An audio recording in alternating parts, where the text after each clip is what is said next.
Hey everybody, welcome to the JLA member channel. I'm Jim. I watched an animated Batman movie from 2005 called Batman vs. Dracula. Now, I've owned this movie since 2005, so we're going on 19 years, and I never watched the whole thing. I never watched the entire film until this week. So it's about Batman facing off against the original creature of the night, Count Dracula, who has been unintentionally resurrected by the Penguin. Um, and I, this is one of those cases where I started to watch this back then, and I hated the animation style. It was fresh off of the Batman the Animated Series, so we transitioned to this new look and these new voices, and I just must have really not liked it because I didn't watch it all the way through.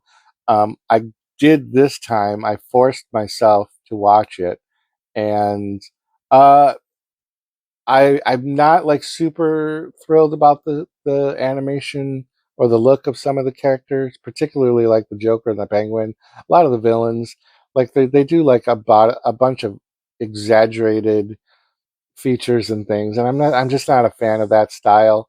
But I did adapt and kind of move away from hating it because the story is actually pretty good. I could have easily done this video for my other channel, Now It's Dark, because of the Dracula aspect of it.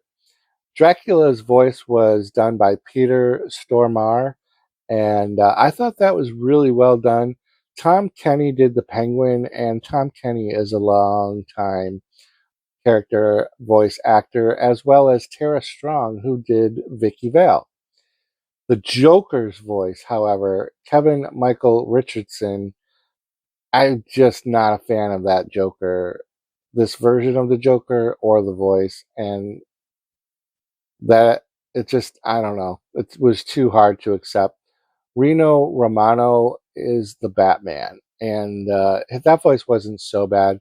There's a lot of other voice actors in this too, but those are the main ones. So the Penguin kind of becomes the de facto Renfield character for Dracula.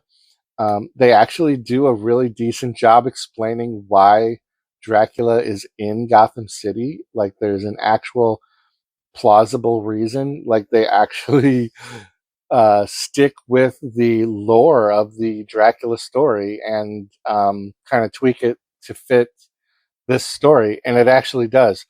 This is an 83-minute film, and um, I was shocked at how kind of horror filled this was. There's like legit blood. There's references of murder, death. Um, I wrote a few things down. Dracula has a line where he's explaining to the Penguin that he's not dead, he's undead. And the Penguin says, I need to unwet my pants. And I thought that was very smart dialogue, and it was funny, but they really do a good horror vibe with the sound. Although there is some annoying music that is too cartoony, for the most part, the dark tone to this film uh, is really a horror. Like it's a vampire Dracula movie with Batman, and even Batman's not even like all the way in this, but Bruce Wayne has a way bigger role in this movie than I realized because I didn't watch it. But there's a real good amount of Bruce Wayne in this, and there is a lot of animated, obviously, blood and violence, and actual Dracula biting people and turning them also into vampires. So the city starts having to deal with all these new missing persons, and the only witnesses, the only thing they can describe is like this big, dark, black bat type creature. So of course Gotham, everybody thinks it's the Batman, And so now the Batman is public enemy number one. They don't realize that Dracula is there because why would they consider that? But then there is, once dawn hits and nighttime is around, we start having all these other vampires start running the streets of Gotham and infecting more people. So the only thing that they did like differently from the lore of Dracula was is that Batman, being the scientific genius, he was able to create a serum to cure vampires and cure all of the Gotham citizens that had been turned into a vampire, including the thought deceased Joker. So there's a Joker vampire mashup hybrid in this. Some of the best lines are from the Penguin. I'm not going to lie. I don't like the look of that character, but the lines were pretty funny.